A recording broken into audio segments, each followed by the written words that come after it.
और चलिए आगे बढ़ते, बात अब करेंगे ईरान की। दरअसल ईरान में खामनेई के खिलाफ चल रहा है विरोध प्रदर्शन, जो रुकने का नाम नहीं ले रहा है और जनता ने सत्ता परिवर्तन करने का फैसला कर लिया है। लेकिन सुप्रीम लीडर खामनेई हार मानने को तैयार नहीं है।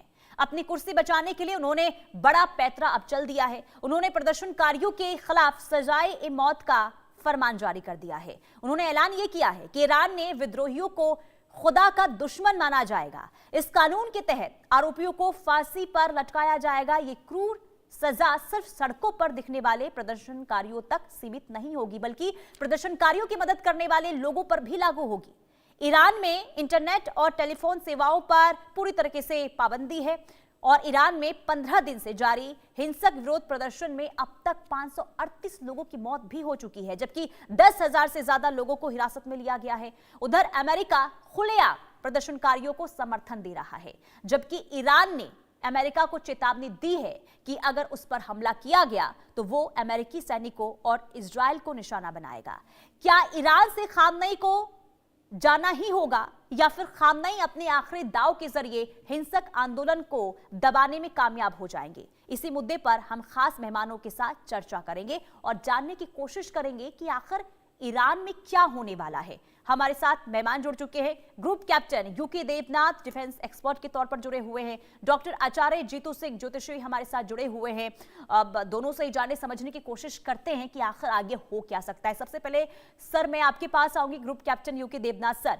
ईरान में जो स्थिति अभी बीते 15 दिनों से हम देख रहे हैं, इसके बाद अभी ईरान के जो हुकूमत जिनके पास है, खामनेई के पास, उनकी तरफ से जो प्रदर्शनकारियों को लेकर जो ये कहा गया है, सजाए मौत को लेकर जो बातें कही गई है, जो चेतावनी दी गई है, धमकाया गया है, इसे किस तरीके से देखा जाए? क्या हो सकता है आगे?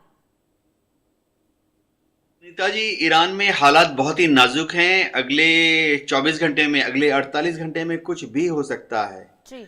जनता जो है बड़ी तादाद में सड़कों पर आई हुई है और ईरान की पुलिस और मिलिट्री को काफी दिक्कतों का सामना करना पड़ रहा है भीड़ को नियंत्रण करने में। भीड़ ने बड़ी तादाद पर सरकारी इमारतों को आग लगा दी है। 40 से ज्यादा फायर टेंडर गाड़ियों को आग लगा दी है। कुछ खबरें ऐसे भी आ रही हैं कि शायद कुछ मस्जिदों को भी आग लगा दी गई है। तो स्थिति बहुत कंफ्यूजिंग है। मैं भी अभी तक एनालाइज नहीं कर पाया हूं कि मस्जिदों को क्यों हमला किया जा रहा है। जी। एक आकलन ये है कि शायद कुछ विदेशी तत्व भीड़ में घुस गए हैं और इन विदेशी तत्वों को शायद ईरान की सांस्कृतिक बैकग्राउंड, पृष्ठभूमि के बारे में आइडिया नहीं है। तो शायद ये विदेशी जो तत्व हैं वो शायद इन मस्जिदों में आग लगा रहे हैं, क्योंकि ईरान एक शिया मुल्क है, लेकिन वहां पे सुन्नियों के ऊपर भी कभी हमले नहीं सुने गए। धार्मिक दृष्टि से देखा जाए तो धार्मिक कट्टरवादी रूढ़िवादी सरकार आयतुल्लाह खुमैनी की है, लेकिन उन्होंने कभी भी सुन्नियों को खुलेआम तंग नहीं किया है। हाँ, ये जरूर है कि बड़ी तादाद में मोसाद के जो एजेंट्स हैं या सीआई के एजेंट्स हैं वो ईरान में अभी काम कर रहे हैं। जरूरी नहीं है कि वो मोसाद का एजेंट है तो इजरायली नागरिक है। जरूरी नहीं है कि सीआईए का एजेंट है तो वो अमेरिकन नागरिक है। सीआईए और मोसाद क्या करते हैं कि ईरान के अंदर उन्होंने बड़ी तादाद में जो असंतुष्ट लोग हैं उनको रिक्रूट किया हुआ है। तो मूल रूप से ये ईरानियन नागरिक हैं, लेकिन असंतुष्ट हैं, आयतुल्लाह खुमैनी की सरकार को गिराना चाहते हैं। तो सीआईए और मोसाद इनको रिक्रूट करती है, स्लीपर सेल की तरह उनका इस्तेमाल करती है, और जब आदेश मिलता है ये लोग कोई कार्रवाई कर देते हैं। अमेरिकन की एयरफोर्स जो है बड़ी तादाद में एक्टिव नजर आ रही है। जर्मनी में 10 C-130 विमान और 1 दर्जन से ज्यादा C-17 ग्लोब मास्टर विमान तैयार हैं कमांडोज और अमेरिकन ट्रुप्स के साथ, ताकि उनको सेंट्रल एशिया में डिप्लॉय कर सकें। तो आने वाले 24 घंटे में कुछ भी हो सकता है। जी।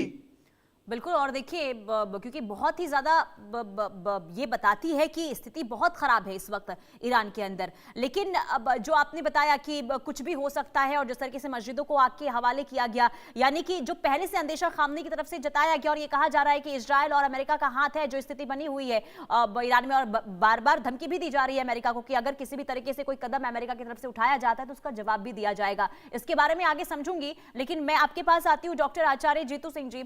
अब ये ईरान में जो हालात बने हुए हैं, हो क्या सकता है? अगर ज्योतिष के अनुसार हम देखें तो क्या भविष्य है ईरान का? क्या वाकई में कुछ बड़ा होने वाला है? क्या सत्ता परिवर्तन हो सकता है? जी, बहुत बहुत धन्यवाद। सबसे पहले देखिए, जो हमने कुछ दिन पहले आप ही के इसी चैनल पर एक शो किया था, जो न्यू ईयर जब चल रहा था, तो हमने कहा था कि 4 ग्रहों की युति जो कॉम्बिनेशन है वो लग्न से, अगर हम लग्न से काउंट करते हैं तो धनु राशि में और फिर उसके बाद मकर राशि में बनेगी। और ये वो ग्रह है जिससे कंजेशन जब जब होती है और कंप्लीट डिग्रियों के आसपास होती है तो वहां संभावनाएं बहुत ज्यादा एक अनएक्सपेक्टेड चीजें, जो आपने कभी सोचा ही नहीं होगा कि एकदम सडनली ऐसी चीजें हो जाती हैं। ये जो पार्ट है ये हमारा वेस्ट पार्ट पड़ता है, कहा जाता है नॉर्दर्न ईस्ट नॉर्थ, तो लेकिन ये है जो हमारा वेस्ट का पार्ट है। और 2 पार्ट बहुत ज्यादा डिस्टर्ब रहने वाले हैं, हमारा ईस्ट यहाँ से, और अगर हम वेस्ट की बात करते हैं वहां की। तीसरी बात हमने ये भी कहा था कि मुस्लिम डोमिनेटिंग कंट्री जितनी भी है वहां पे बहुत अलग तरीके से एकदम से ऐसी सिचुएशन बनेगी जिसे कंट्रोल करना थोड़ा सा मुश्किल होगा। चौथी बात हमने ये कही थी कि अमेरिका का जब जब इंटरफेरेंस रहा है किसी कंट्री में, वो चीजें बढ़ गई हैं, खराब ही हुई हैं, ठीक नहीं हुई। चाहे हम 1993 की बात करें, 1991 की बात करें, 2001 की बात करें, तो ये जब जब ये ऐसी सिचुएशन बनी है तो अमेरिका ने अपनी जो भूमिका निभाई है उससे सिचुएशन ज्यादा खराब हुई है। और ये सिचुएशन जो अभी बता रही है ग्रहों की सिचुएशन, ये सत्ता पलट का भी बता रही है, और साथ के साथ का बता रही है, यंगस्टर्स का बहुत ज्यादा जान माल का नुकसान बताती हुई नजर आ रही है। यानी ये चीजें थमने जैसी तो नहीं लग रही। हाँ, वर्ल्ड वॉर की बात नहीं कर रहे हैं, वर्ल्ड वॉर जब होती है पूरे विश्व की वॉर होती है, या 2 कंट्रीज की बात नहीं होती है। जब 2 कंट्रीज की बात होती है तो तब यहाँ पे जो लड़ाई हो रही है, तो तीसरा जब आग में घी का काम करता है तो उससे चीजें फैलती हैं, बढ़ती हैं। और अमेरिका की कुंडली यही सिचुएशन दिखा रही है, ट्रंप की कुंडली भी यही सिचुएशन दिखा रही है। क्योंकि ट्रंप की कुंडली में गुरु रेट्रो है, डिसीजन बिल्कुल सही समय नहीं ले पा रहे हैं। अमेरिका की कुंडली में बुध का बहुत बड़ा अष्टम के साथ रोल आ रहा है, जो सडन अचानक यानी छुपे हुए वार करना, और फिर बाद में जब नहीं संभलना तो लोगों को पता चल जाता है, फिर बैकफुट पे आने की कोशिश करते हैं। तो ग्रह तो यही कह रहे हैं कि बड़ी बड़ी संभावनाएं बनेगी और बड़े बड़े उपद्रव होंगे, हालात बहुत खराब हो सकते हैं। इनफैक्ट सत्ता पलट का भी बहुत ज्यादा चांसेस बन रहे हैं। ठीक है। देखिए, भविष्यवाणी जो बता रही हैं और वही हालात इस वक्त बनते हुए ईरान में नजर आ रहे हैं। लेकिन सर, मैं आपसे समझूंगी देवनाथ सर, क्योंकि देखिए जो भविष्यवाणी अभी हुई है कि हो सकता है सत्ता परिवर्तन हो, तो क्या वाकई में अभी हालात ऐसे बनते हुए नजर आ रहे हैं, फिर खामनेई स्थिति पर कंट्रोल कर पाएंगे? और दूसरा सवाल ये कि क्या अमेरिका की तरफ से वाकई में हमला किया जा सकता है? क्योंकि लगातार देखिए अधिकारियों के साथ मीटिंग कर रहे हैं, प्लानिंग भी हो रही है। अगर हमला होता है तो फिर क्या स्थिति उत्पन्न हो सकती है आगे? पुनीता जी, सबसे पहले तो बात यह है कि ज्यादातर डिस्टरबेंस जो है वो अभी आंतरिक कलह की वजह से ही हो रही है। आंतरिक कलह को कंट्रोल करने में ईरान में इरानियन रेवोल्यूशनरी गार्ड का बहुत बड़ा हाथ होता है। आईआरजी के जो जवान हैं, जेसीओ हैं, अफसरान हैं, ये आयतुल्ला खुमानी के प्रति अपनी जो व्यक्तिगत निष्ठा है उसी के आधार पर चुने जाते हैं। आईआरजी में जो सीनियर लीडरशिप है, कर्नल, ब्रिगेडियर, जनरल, उन सबको प्रमोशन भी तभी मिलती है जब वो आयतुल्ला खुमानी के प्रति अपनी वफादारी को दिखाते हैं। तो आईआरजी की तादाद अच्छी है, 1,75,000। तो ये जो है आंतरिक गड़बड़ियों को कंट्रोल करने में माहिर हैं। और पूरा दारोमदार ये है कि क्या सीआईए इनको तोड़ पाएगी अंदर से, जैसे कि सीआईए ने वेनेजुएला में किया। वेनेजुएला में जब अमेरिका की डेल्टा फोर्स घुस गई, तो वेनेजुएला की जो फौज थी उसने कोई विरोध नहीं किया, चुपचाप डेल्टा फोर्स को अंदर आने दिया और वो निकोलस मदुराई को उठा के हाईजैक करके अमेरिका ले गए।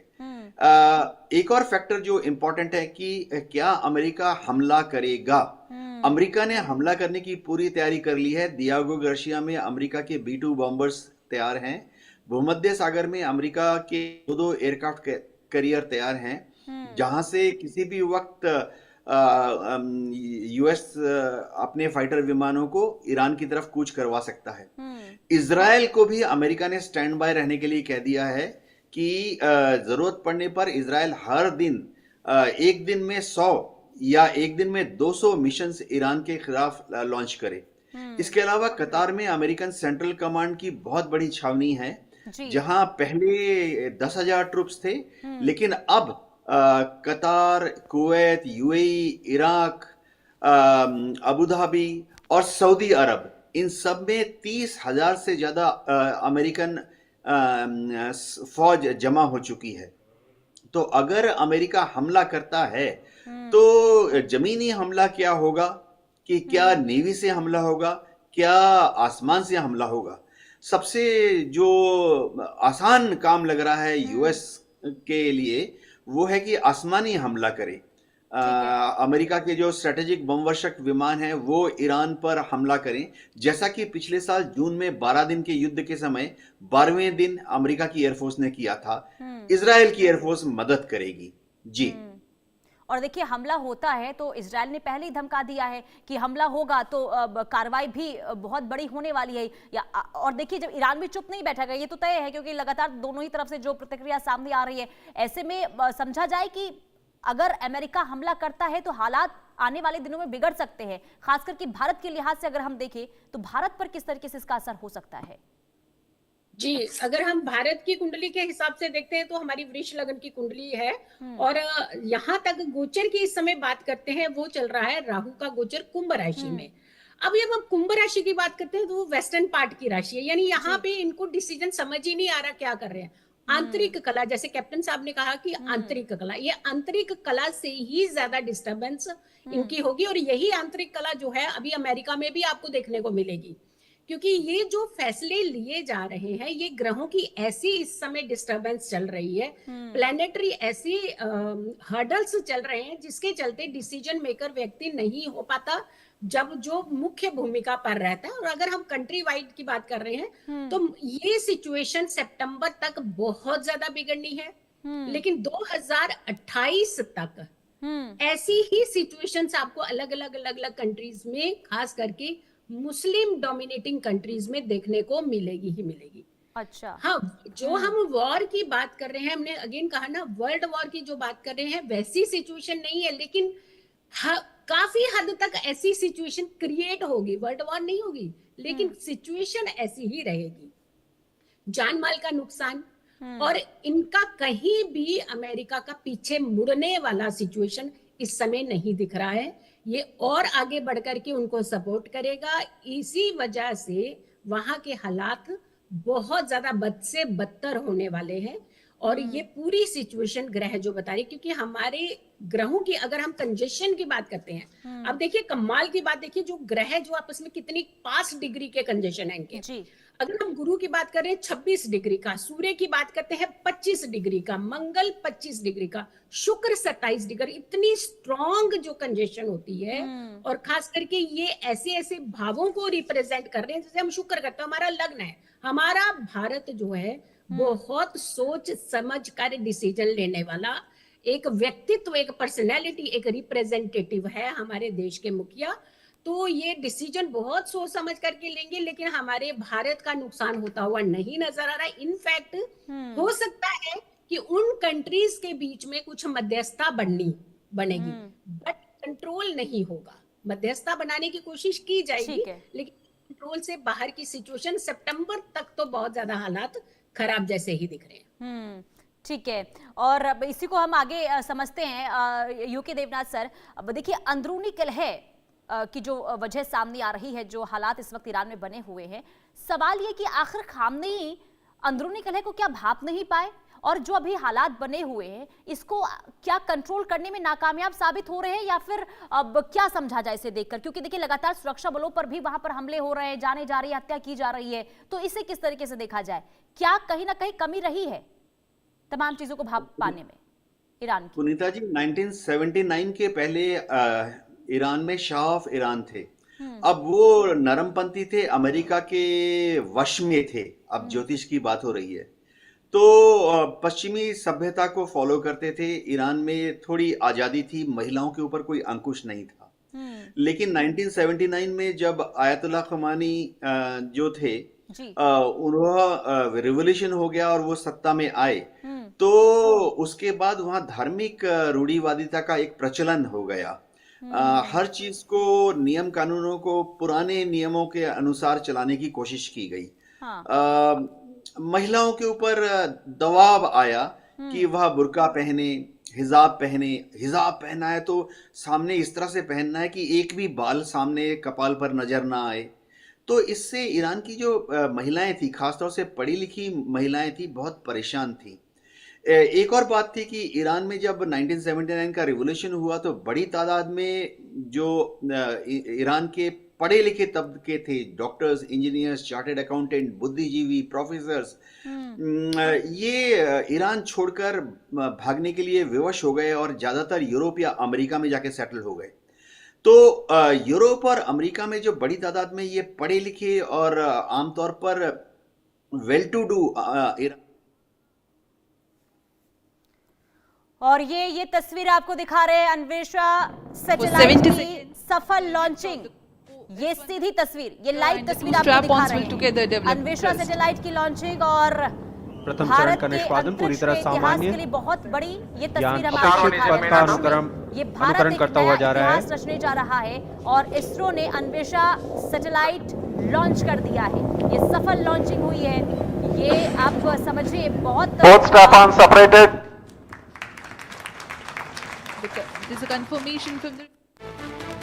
ये बड़ी खबर आपको बता रहे, इसरो ने लॉन्च किया अन्वेषा सैटेलाइट और लॉन्चिंग हो गई है, सफल लॉन्चिंग हुई।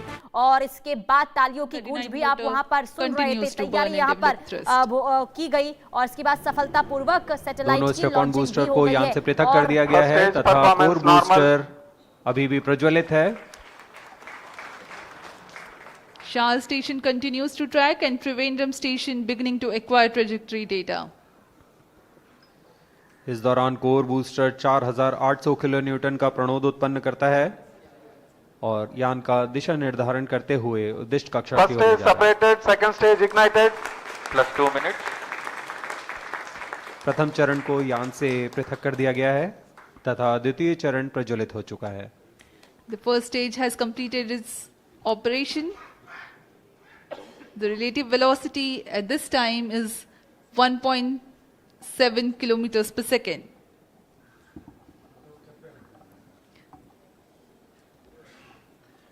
Current altitude is 93 kilometers. द्वितीय चरण विकास इंजन का प्रयोग करते हुए तथा ईंधन के रूप में US-25 तथा N2O4 का इस्तेमाल करता है और वर्तमान में यह 800 किलो न्यूटन का प्रणोद उत्पन्न कर रहा है। 151 second burn time for the PS2 stage for the present mission. Payload fairing separated.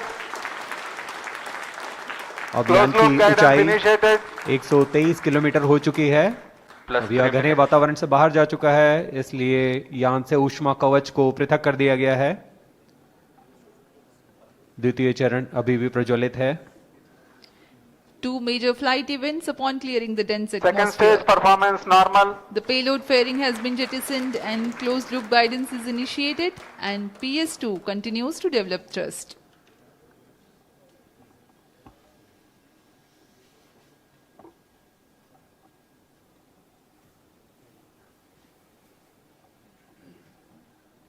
यहाँ द्वितीय चरण इंजन जिम्बल की मदद से अपना दिशा निर्धारण करता है और उद्दिष्ट पथ की ओर यान को दिशा देता हुआ अपेक्षित पथ का अनुकरण कर रहा है। द्वितीय चरण का निष्पादन पूरी तरह सामान्य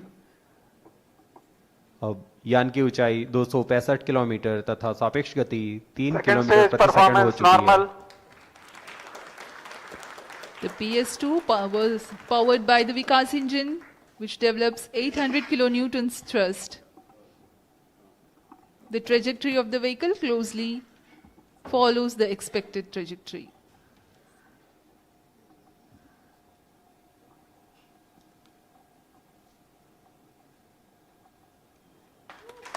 Second stage separated. Third stage ignited. यहाँ इसकी पुष्टि हो चुकी है रेंज ऑपरेशन डायरेक्टर द्वारा।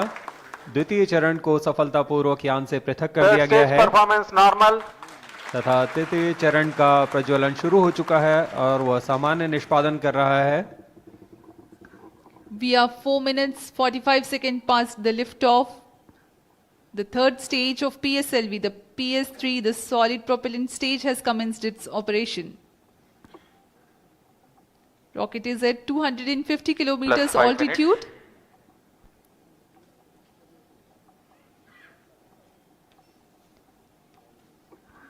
तृतीय चरण का कार्यकाल लगभग 150 सेकंड का होगा।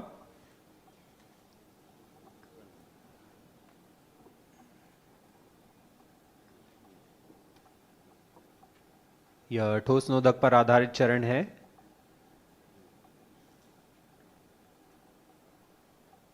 Third stage performance normal. For the present mission, PS3 stage will burn for 125 seconds.